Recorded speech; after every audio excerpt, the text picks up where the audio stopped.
these people in China all died from a natural disaster. They're all going to go to hell because they did not accept the Christian version of Yeshua or Jesus. And at that point, I had this moment of, wait, what? That's what we believe? I had this double life from that point on. So I put an invisibility cloak over myself. Can you walk us through some of the things that you had to go through internally? When I turned 18, my pastor that I grew up with retired and new pastors came in. I started crying uncontrollably and he yells out to the crowd, "Don't let her leave." I bawled my eyes out for 45 minutes and had no idea why. I had been invisible for so long. There was this moment of, I matter. I really did not believe that I mattered previous to that. All that stuff went out the window when I realized I am part of God. The divine masculine's role is to protect the female, the offspring, then the divine feminine being the leadership, two people equal in standing, but bringing something complementary to the relationship. Welcome to the Inner Light Alignment Podcast. I'm your host, Brice, and today we are joined by Betsy Ryan, a former mental health therapist, now spiritual life coach, and the author of the book, The Eternal Self. If you've ever felt lost, unable to recognize your own beauty when you look at yourself in the mirror, weighed on by fear-based religion, and completely disconnected from source energy, this episode is exactly what you need. You are going to learn how to release spiritual guilt, how to reconnect with your unbreakable connection with source energy, and how to use divine masculine and feminine energy to heal your partnership. Let's dive in.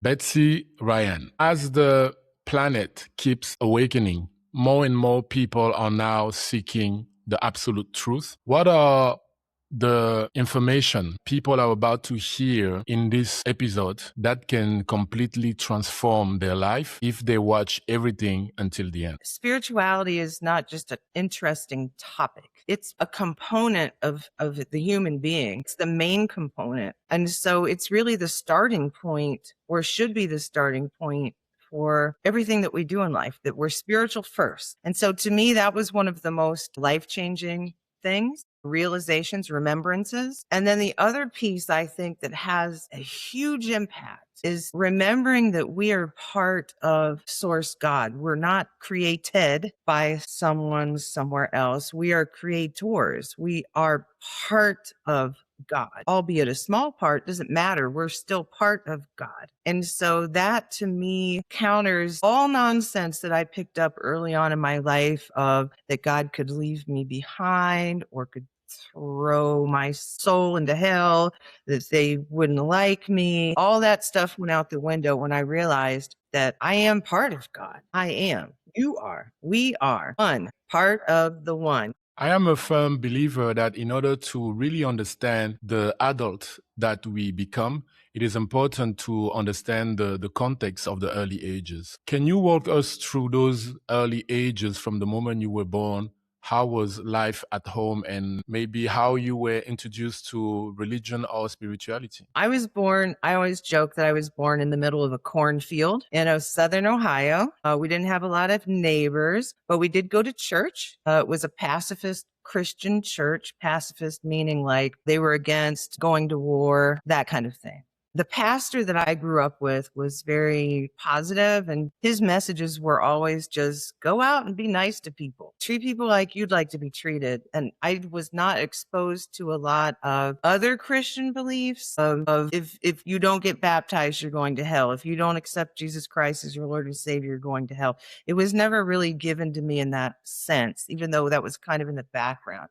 But it was always just like, this is following these footsteps. This is how you create kindness on the planet, right? And so that was kind of my upbringing. And I practiced that. I practiced that with people, to be kind, to try to be understanding. When I turned 18, my pastor that I grew up with retired and new pastors came in. And then I learned what Christianity really was pushing. The real foundational piece of, if these people in China, for instance, all died from a natural disaster, they're all going to go to hell because they did not hear about and accept the Christian version of of Yeshua or Jesus, that he was the only son of God, a son of God, the only son of God, died for your sins.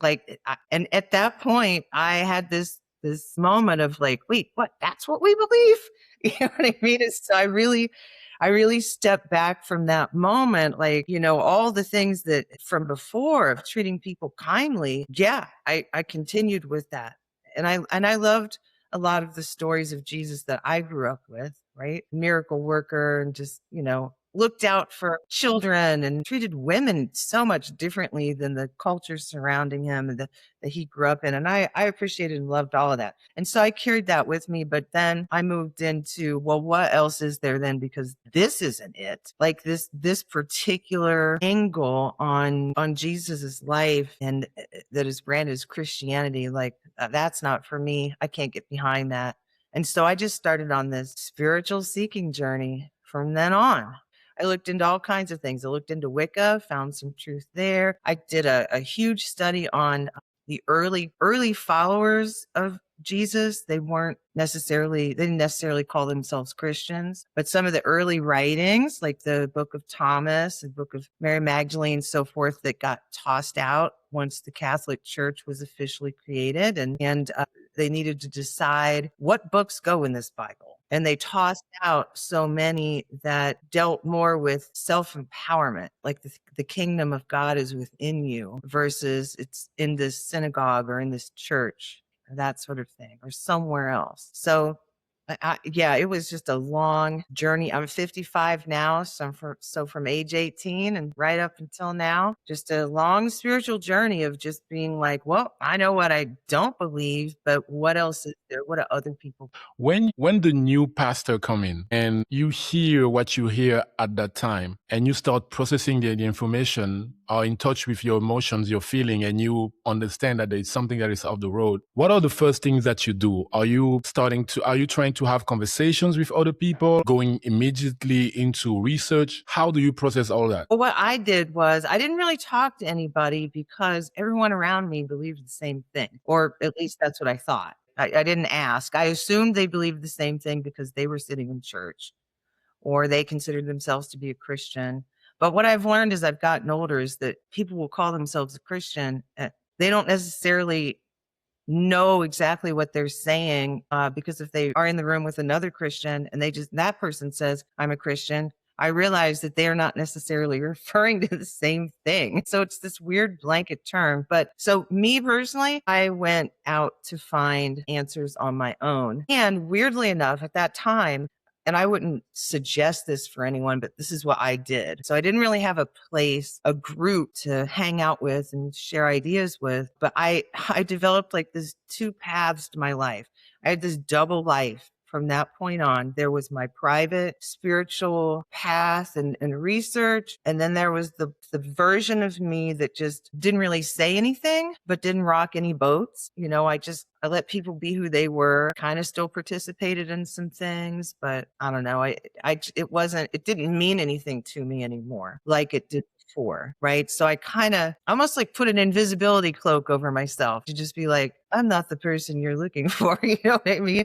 Just to But be able to function amongst yes. Well, and the Abrahamic religions, well, I can at least speak for Christianity. Christianity can be very, very fear-based. Don't ask any questions. Oh, don't look at Wicca. Those people are evil because they believe in evil. And so they're always figuring out who is evil. So evil is the thing who is evil. And so they fill you up with fear. And so I knew that other people were afraid. It took me a little while to step away from the fear, right? I would look, for instance, one of the first things I looked at was Wicca, and there was just this little bit of fear rising up in me. And I was like, what is that? And so I just kind of put it down, put it to the side for a while, but it took me a little while to reorient my mind away from fear-based beliefs. And so the interesting piece, and I guess this, in the beginning, you asked what would be a takeaway. This would be an important one, is that when someone says that God is a God of unconditional love, which is what I believed growing up, but then turns around and says, well, actually, It's not unconditional. There's conditions, because if you don't do this, or this, God's not going to recognize you. They're going to let you into heaven. They're going to send you to hell, all these things. And so there, for me, once I realized or faced that and just said, well, what is it do I believe? What do I believe? Well, I believe that God is a God of unconditional love. And people have confused that, and I'm okay with that, but I don't have to be afraid anymore. So pushing through that, letting go of that fear that maybe I was doing something wrong, you know what I mean?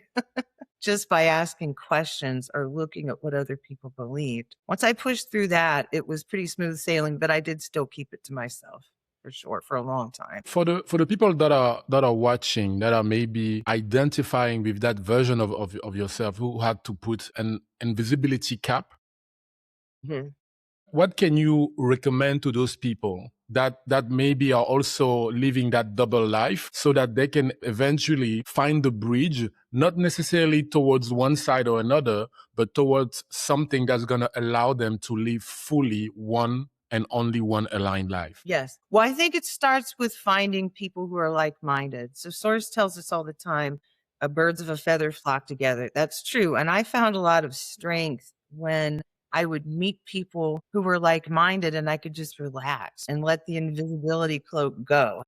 Mm. I could just relax because I didn't have to explain myself.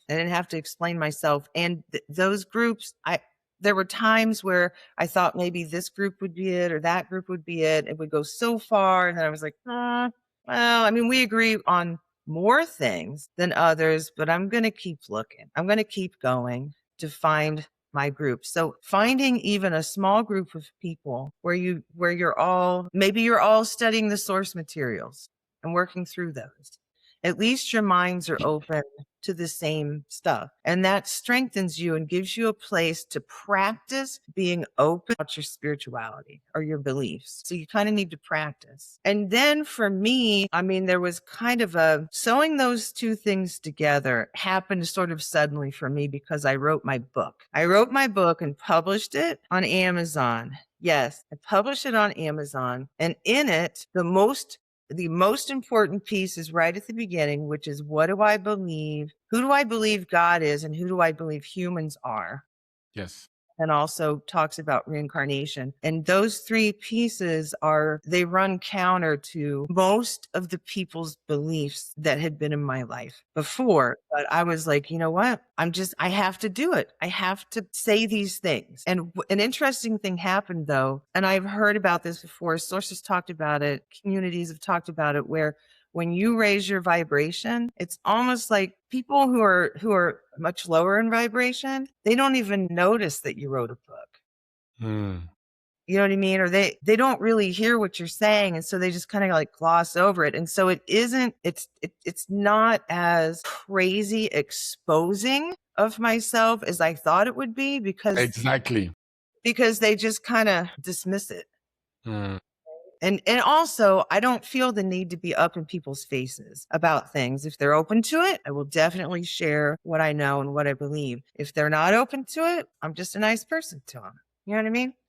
I'm just respectful and a nice person. It reminds me of my personal story. When I was in my 20s, I was booked to be a photographer at a church. And I went there, and at the time, I was openly saying to anyone, I don't believe in God. I think those things were just a fabricated story.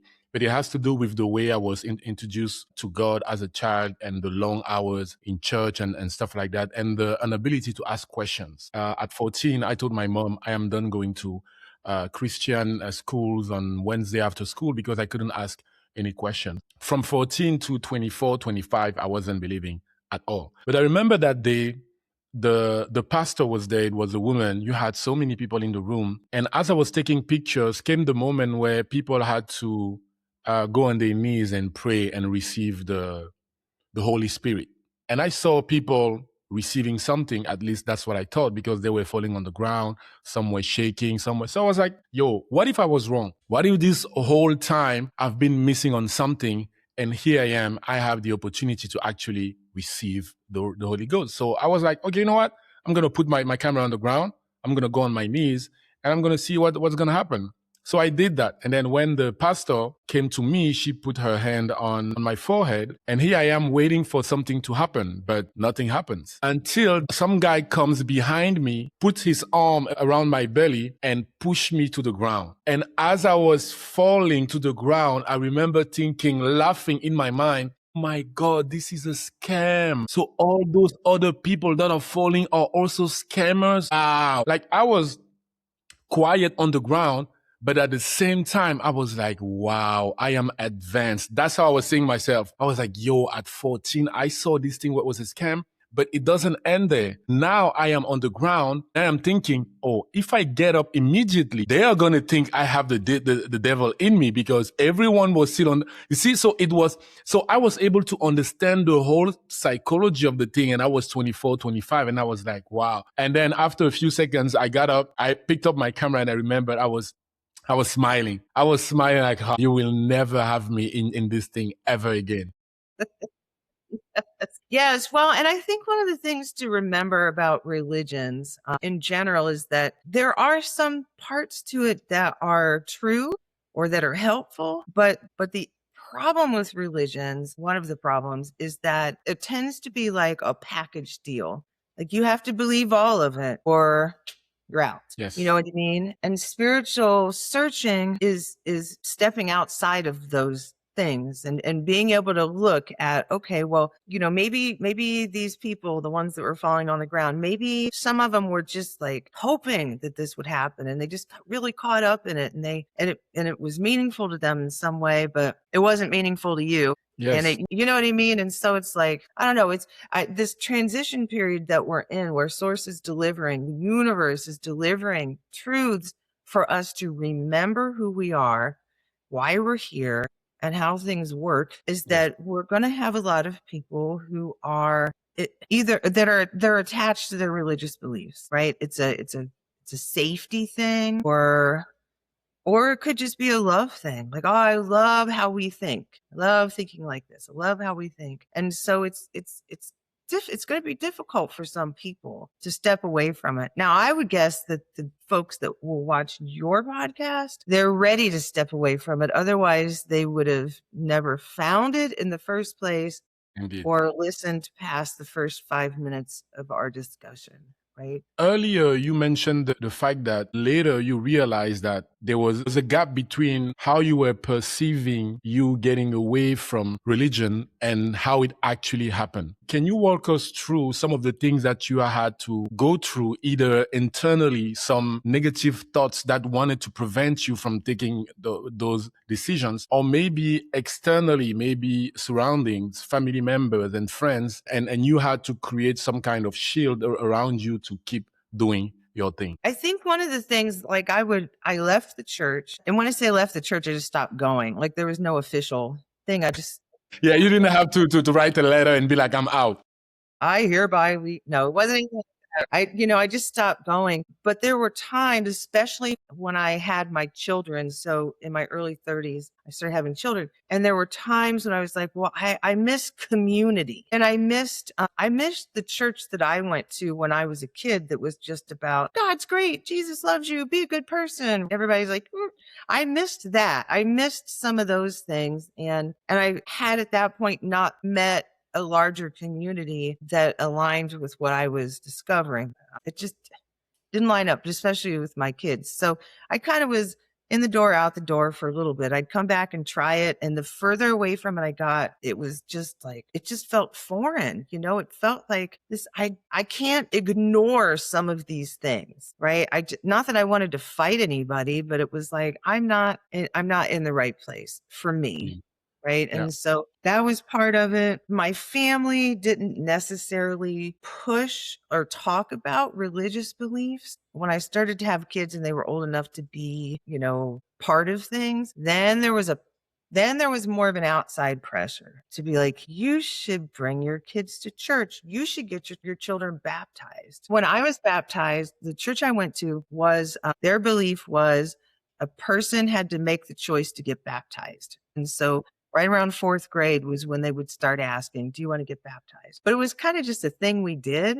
And it was also, to me, was just like yeah, I'm on Team Jesus, and now I'm an official member of the church. And I didn't realize until much later when I learned about baptism, like from the churches, the Lutheran and the Catholic churches that baptize right away as children. It was because they believed that the souls would go to hell if they didn't get baptized.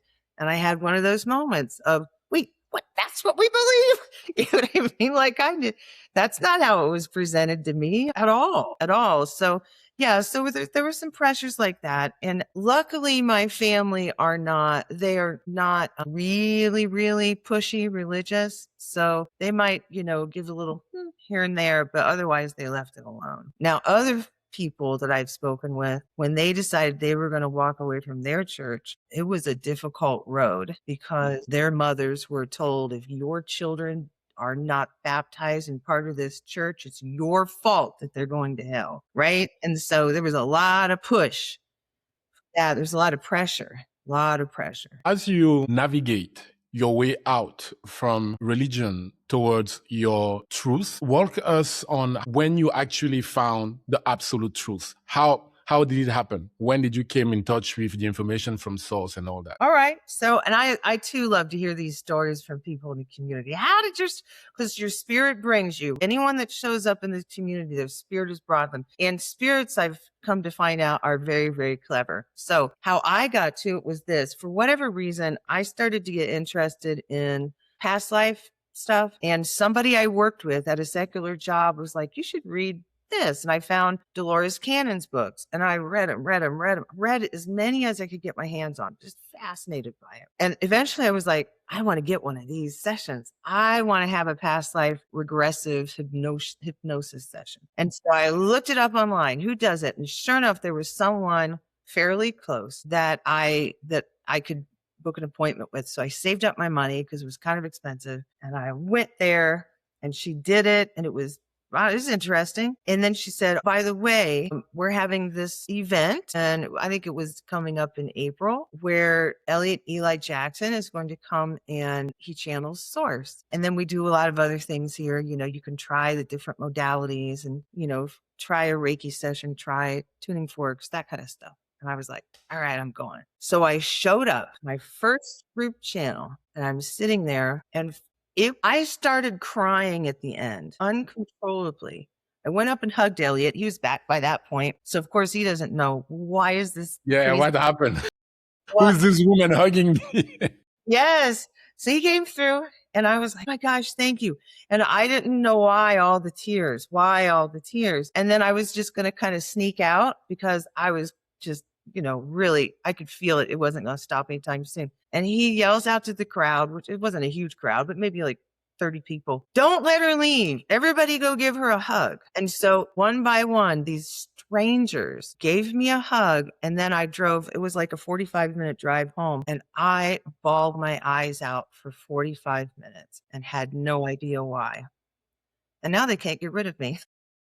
But it was so interesting how my spirit was like, well, she's interested in this. And he just put it together and got me right to them within months of me booking that past life appointment. How were the next days after that first channeling session with you? How were you thinking? Were you even understanding what just happened? No, I wasn't understanding, but it just like rolled over me for days. And during that session, I have a memory. It's just seared into my mind.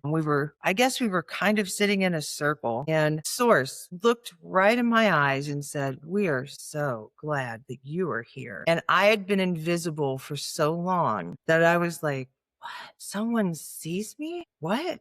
Why would they be glad to see me? Right? And Yes. so that stuck with me. And I don't remember exactly how all the rest of it played out. I may have come back because the events usually took place over 2 weekends. I may have come back for my first Source sessions. Personal, I don't remember when that first one happened, but boy, do I remember that first time. They just looked in my eyes and I was like, wow, that invisibility thing too. And maybe this was why all the tears there was this moment of I matter. And I really did not believe that I mattered previous to that. Wow, this is so deep. Honestly, thank you for sharing that. Thank you. Sure. It really touched me, and of course, it sent me back to my own story. So, long story short, I am watching a video on YouTube of Erin interviewing this white woman and a black man. I don't even know why I'm watching it. It's 11:30 something p.m. and I'm like, I'm just gonna watch 5 minutes. And then I'm going to bed because I see it's more than an hour. But I keep watching, and then I see I've been there for 20 minutes. And then all of a sudden, they're talking about Sauce. Sauce is going to come. I'm like, who is Sauce? And then I I watched the whole video. It was done at almost 1 a.m. And then I just went in the rabbit hole of searching for all the videos that Elliot has on YouTube. Yeah. I went to bed at 3 a.m. that day. And before I went to bed, went on the website, I took the email address and I sent an email and I said, hey, I just watched the video and I don't even know why I'm sending you this email. I've been away from God for so long and I'm so glad that I found a video where Source is present and I would love to book a session. I think 2 days later, Anne called me and then I had my session. It was, it was the only person that I actually shared everything with was my son, he was like eight and a half at the time or almost 9. And I remember during the session when Source told me, you are beautiful. You are magnificent. And they look at the camera. I remember at the time, it was like the whole time he was looking, when we are having this conversation, I'm looking at you on the screen. But at that moment, they look at the camera and I was like, that moment touched me. It's the thing that I have in my mind. You see what I mean? Yes. And from that moment, everything being just rolling and my spiritual knowledge became bigger and bigger. And here I am having this amazing conversation with you, which is Yeah. Yeah. And it seems to be like, our spirits like try to set things up, But once it happens, it's just like, wham, it's fast, takes indeed, off, takes off. indeed.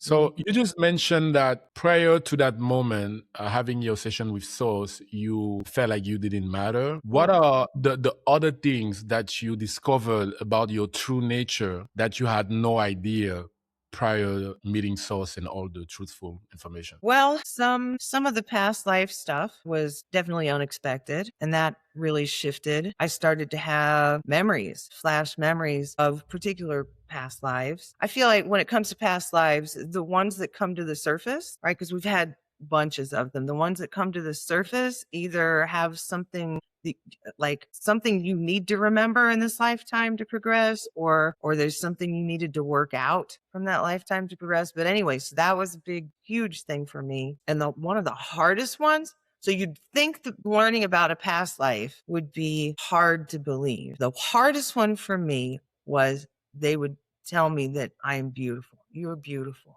And I was, what? And my mental was just fought it. And I'm saying for years, because my mental had put that together with just physically attractive, as in terms of what that even means in the generation I grew up in and the culture I grew up with. So that's a very narrow band of description. And that all the other parts, even though I found beauty in people's behaviors and that sort of thing, I never translated that to myself. And so I had to work with that a long time for my mental to stop fighting me, that beauty has more dimensions to it than just what you look like. And that it is, what's that saying? Beauty is what beauty does, or something like that.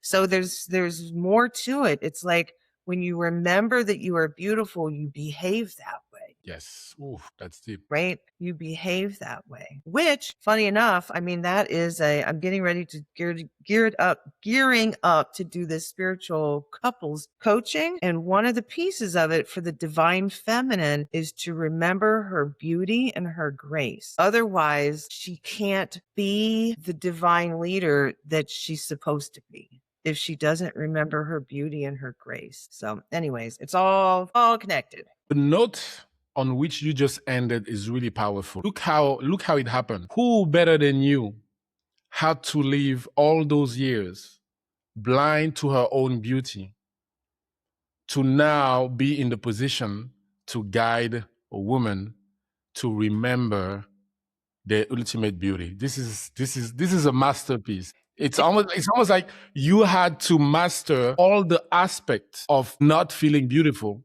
so that when the moment comes, you can guide all those people that are feeling the same thing. Yeah. Yes. And Wow. I don't know what my soul plan was or map or anything. I don't have that information. But clearly, based on my life, I set something in place that was like, I'm not just going to learn about things, I'm going to experience it all. And that's how I'm going to be able to relate to other people because that's the only way that my life makes sense.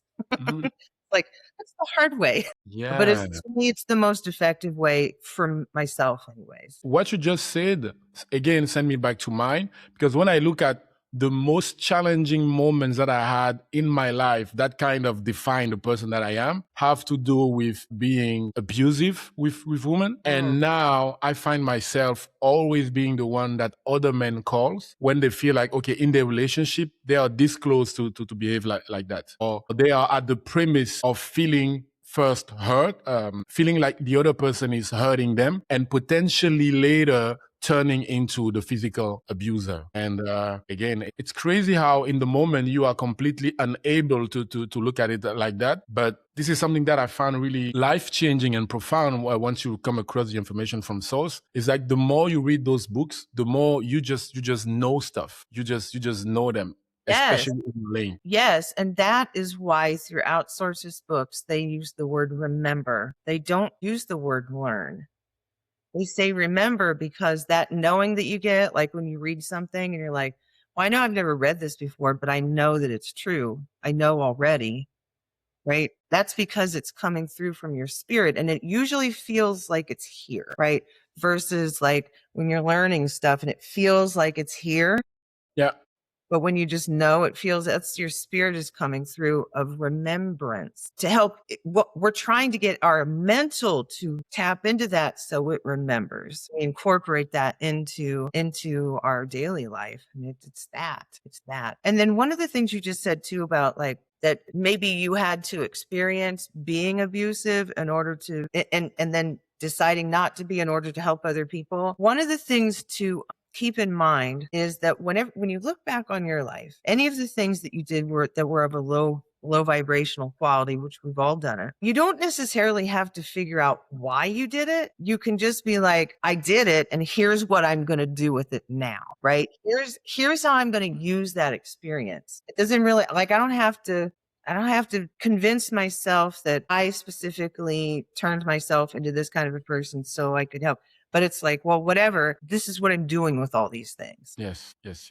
I take it and as I raise my vibration, now I don't fall into those traps, but I've been there so I can help anybody who's in that low vibration. I can help anybody that's in that low vibration because I'm standing on the other side of it, a little Yes. light at the end of their tunnel sort of thing. What can you tell us about source? Who or what is source? If you think about that everything is God, everything is God. There's nothing outside of God. In the beginning, before God, the big organism, I think about it like that sometimes, decided to create these different experiences that had the illusion of separateness so we could like experience ourselves from different eyes, different perspective, that kind of thing. Prior to that, we were all together in the oneness. The question happened, well, what would it be like if we were apart? And bam, that started. That which we refer to as source is the highest apex of vibration of the entire organism. So we're all still part of it, but we have a different vibration, a lower vibration than source because we have to. Otherwise we would just be there again. The oneness, That's yeah. part of that's part of the way that we have an experience. So who is in source are components of God that never wanted to leave for an adventure and ones that have had the adventure and returned and are there. So it's just the portion of us as God that is at the apex. What you just said remind me in your book, The Eternal Self, the analogy that you have with the diamonds when you talk about the diamond and the piece of the diamonds. Maybe you can develop that again for the people that are watching. Yeah, and I think that section what I was talking about was quality. So when Source says that we're all equal, Yes. our mental is like, wants to fight us. No, we're not. Right. So you have to kind of take it a different direction. This is why I use analogies. So if there's just one big diamond, and that's all it is, it's one big diamond, but then some pieces get kind of chipped off the diamond because they want to go and they want to experience something other than just being part of the big diamond.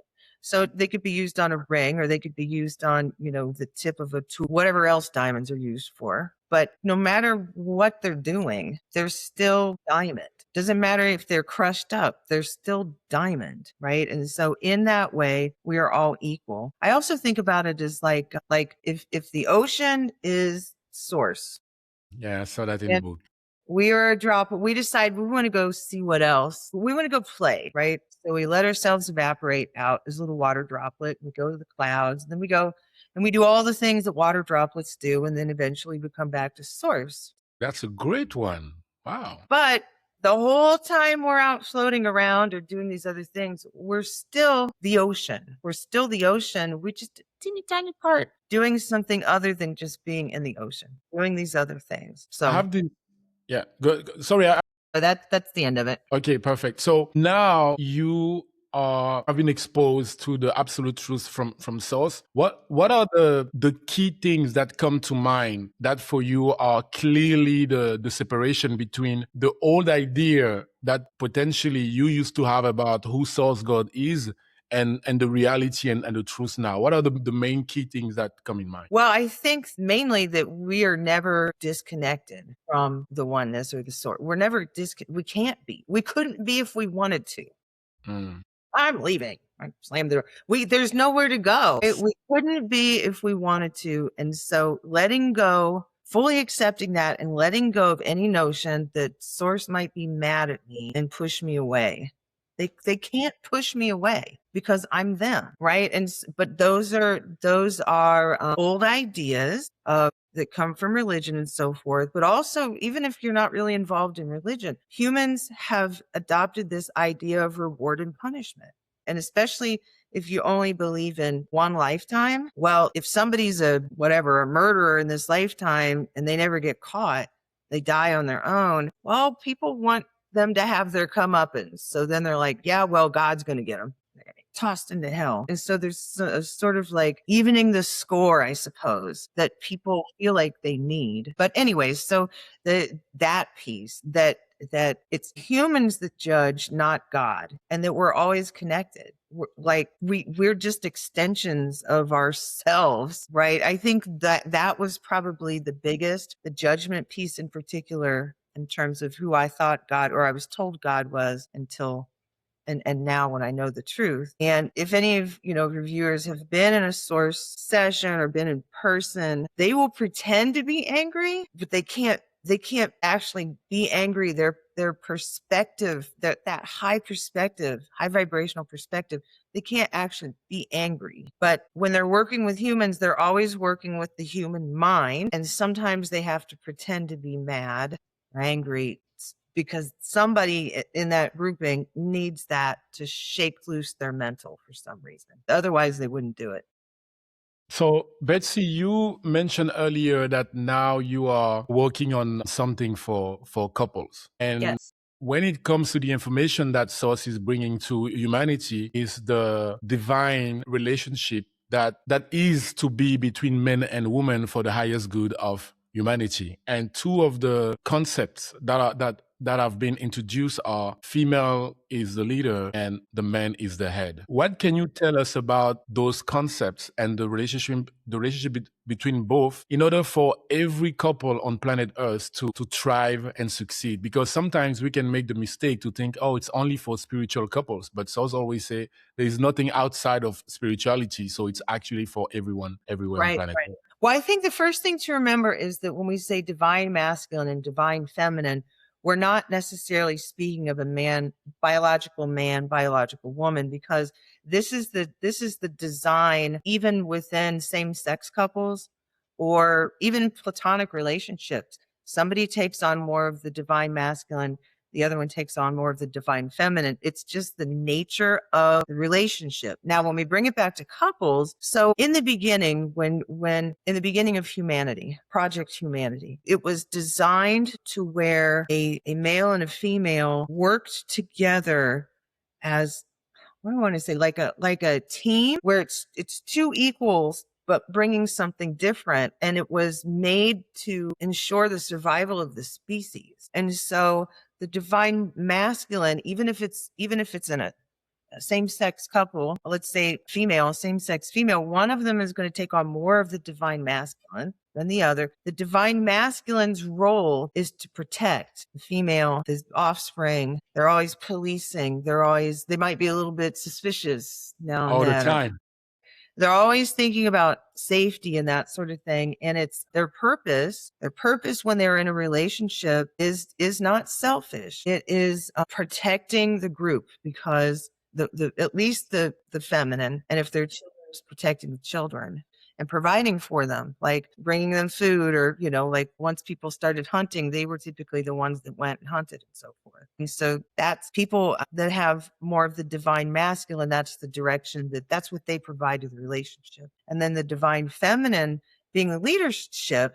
We get all messed up about this in this culture, especially with the English language, this day and age, English language, because we want to say the leader is singular boss and everything else is below. But this divine counterpart's connection is not that at all. It's two people equal in standing, but bringing something complementary pieces to the relationship. Right. So then the leader, women or feminine, divine feminine, when we make decisions about things, I'll just use myself as an example. When I make a decision about things for, I don't know, my marriage or my children, my family, I am always thinking of all the different aspects. How's this person going to feel? How's this going to work?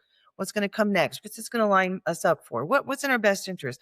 And there's just all these details. Even like when I'm going grocery shopping, all these details. Well, they're eating this right now, that right now. She said she liked this, blah, blah, blah, blah. This is healthy. We should steer away from this. This isn't healthy. That's what I have to bring to the table. When I'm like, I think we should go here, or I think we should do that, it's because my mind has already mapped all this stuff out. Now, the one thing then when it comes to decision making, like when my family just moved across 5 states. My husband's questions to me were like, or what he was thinking about was like, well, will it be safe? Will the kids be safe? Is there opportunity there for all of us to provide? Those were the kind of things he was thinking about. And I needed that. Then we had a balanced perspective. How do we, even in the process of moving, what's the safest way to move? The safest way, what's, whatever, the healthiest way to move, that sort of thing. So, but we work together, but the divine feminine as the leader, it's not that it's her way or the highway. It's that the divine masculine at some point has to recognize her leadership skills and the decisions behind it and to go along with it. Right? Unless it's, completely unsafe or whatever. But you decide together, but you move forward. What you just said is something that I particularly struggle with, because the place where my spirit chose to be born, which is Cameroon, Central Africa, if you go there now and you say the woman is the leader, I think everyone is going to laugh at her like, what the fuck are you? I think you fell on your head. Right. And throw you out. Exactly. And growing up, every place, every room, every corner of the town was there to show you who's in charge.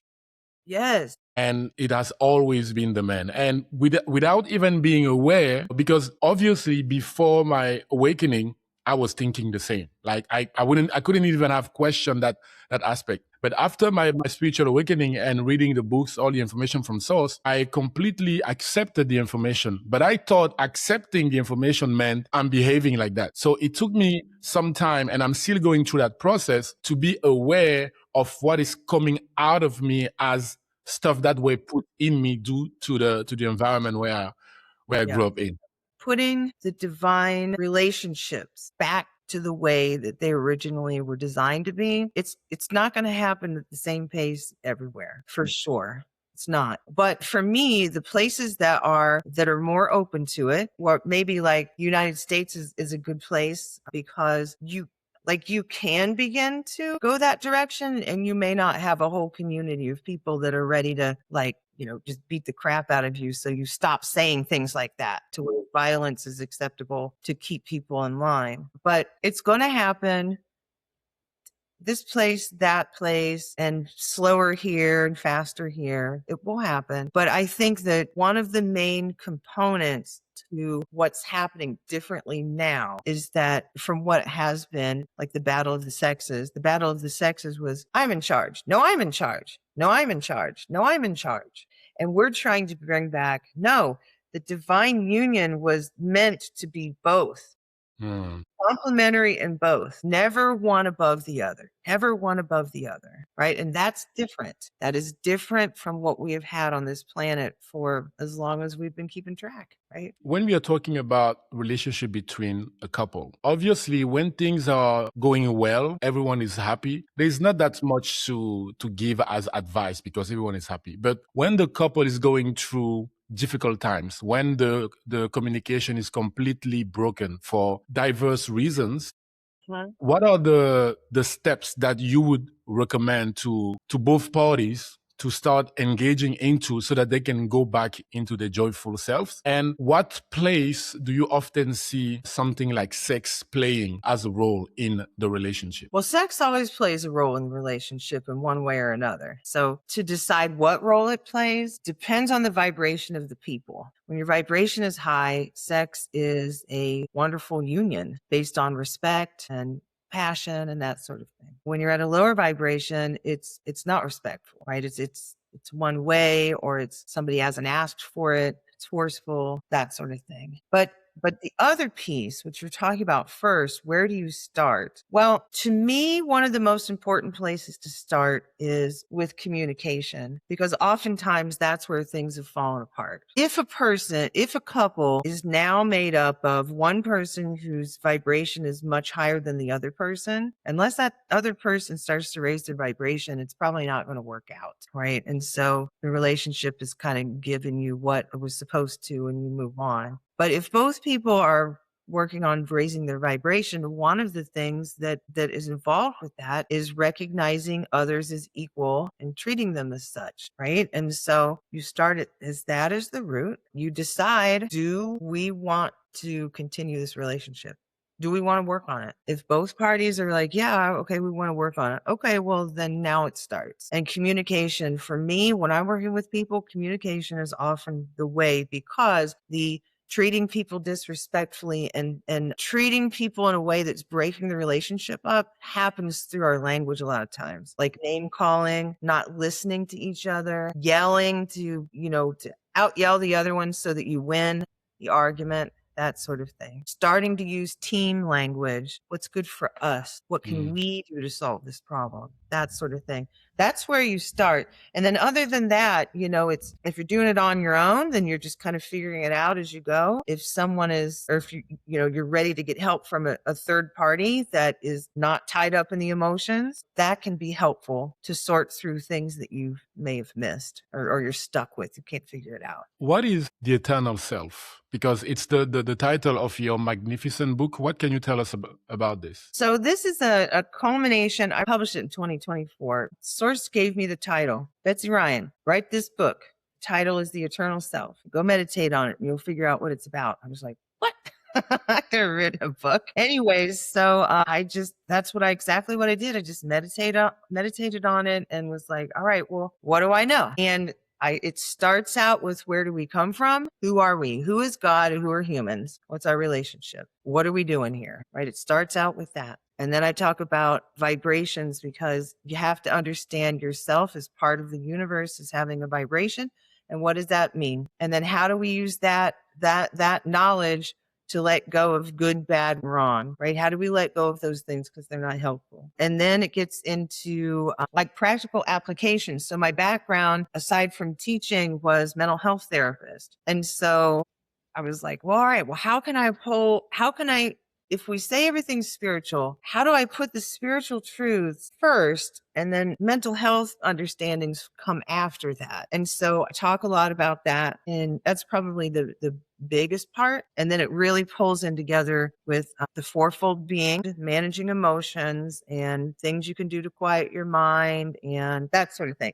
High vibrational thoughts, low vibrational thoughts. How do you use the physical to try to, get yourself up out of the dumps or calm yourself down or that sort of thing? Get into a lot of that. I talk a little bit about the helpers. I call them the helpers, and that's like essential oils and the healing modalities, crystals, that sort of thing. And then I added an addendum on the end about cults because anytime people start speaking about God and humans, whatever, differently than church, cults, immediately, yes, especially if somebody says something they don't like. Yes. Immediately you're a cult. So I was like, well, I happen to know a lot about that. Let's just talk about it straight up. How do you know if you're in a cult? So I put a whole section in the back about that. But in general, that's kind of the flow of the book. It was a delight to write. Difficult. One of the most difficult things I've done. And it took me three versions of it before I got to the end and was satisfied.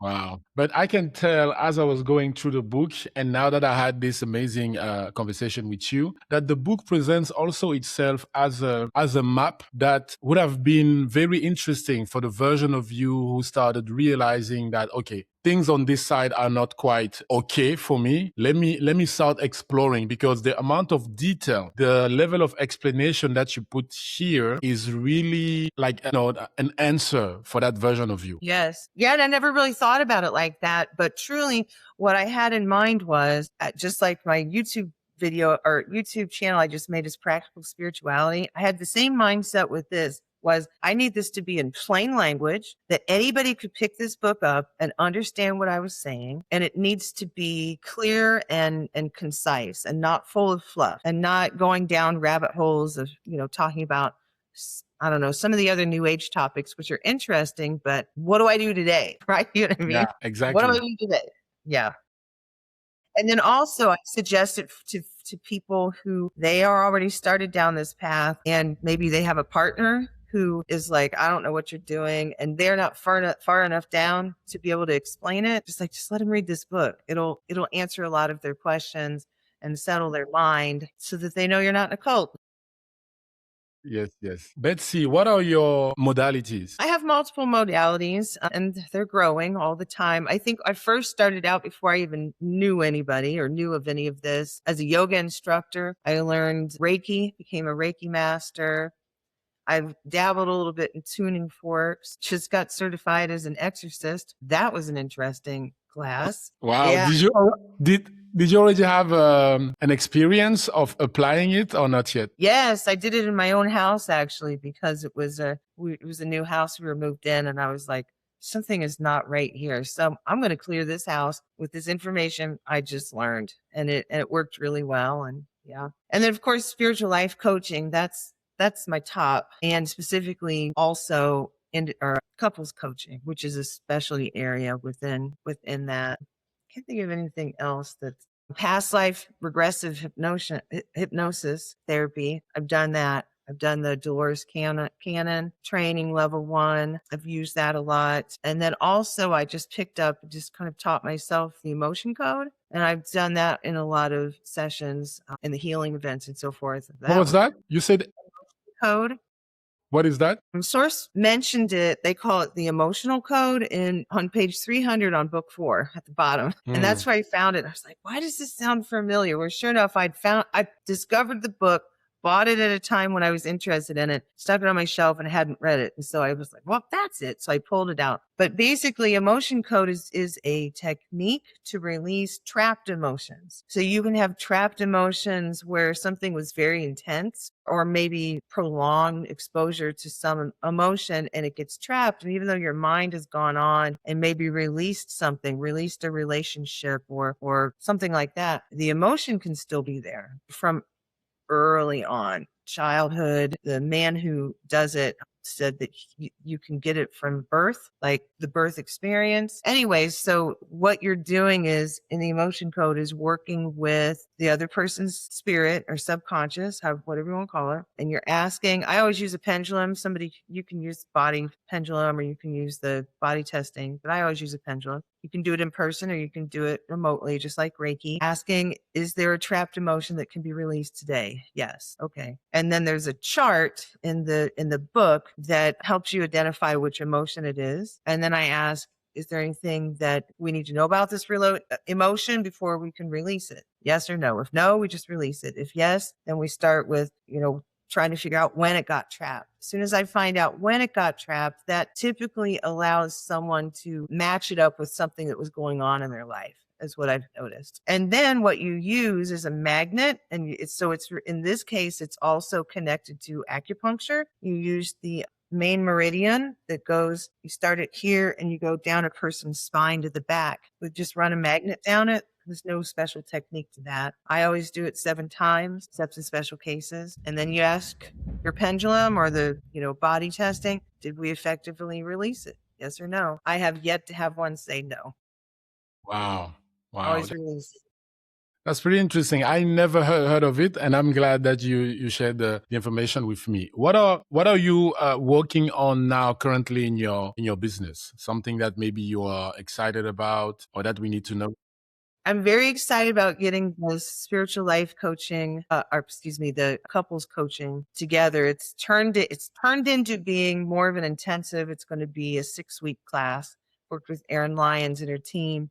And she was like, this needs to be a 6-week class versus a fast and furious. Like, all right. So putting that together, that's going to start soon. Maybe July 25th, maybe August 1st. I have to double check with the team to find out when we want to get that put together. But it'll be 2 hours per class. And each one is going to be, a deep dive into something to work with. So I'm excited about that. And then this YouTube channel I just created called Practical Spirituality. I'm not so much excited about, hey, I'm going to be online, because I'm a little shy about that. Hopefully I'll get past that. Of course you will.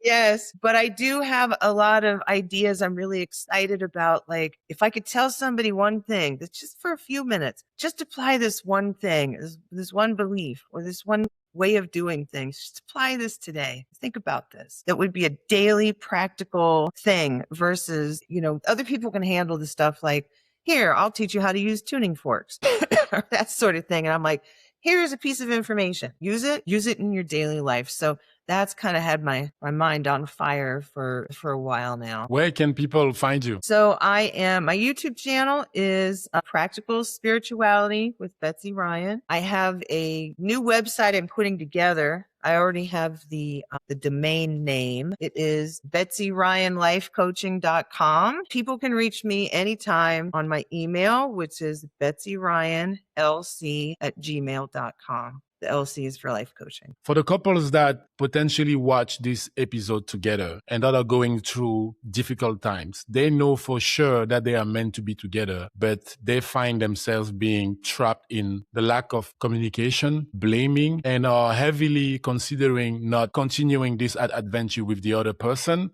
But at the same time, there's this deep part of them inside that know that the future can still be with this other person. What is the message that you want to share with them? If 2 people are willing to put in the work, they can make a relationship last. They have to put in the work. The female has to learn how to lead. The male has to learn how to be the head and what that means, right? You just have to do that. You have to think of yourselves as a team. It takes patience, compassion, have to release a lot of things. Maybe release mean words that you said to each other before, or release really negative incidents, fights.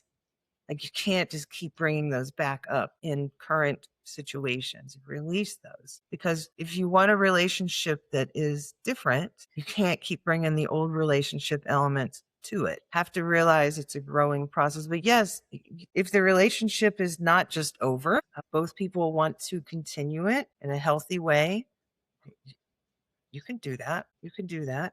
That's love. I am really grateful for this conversation that we just had.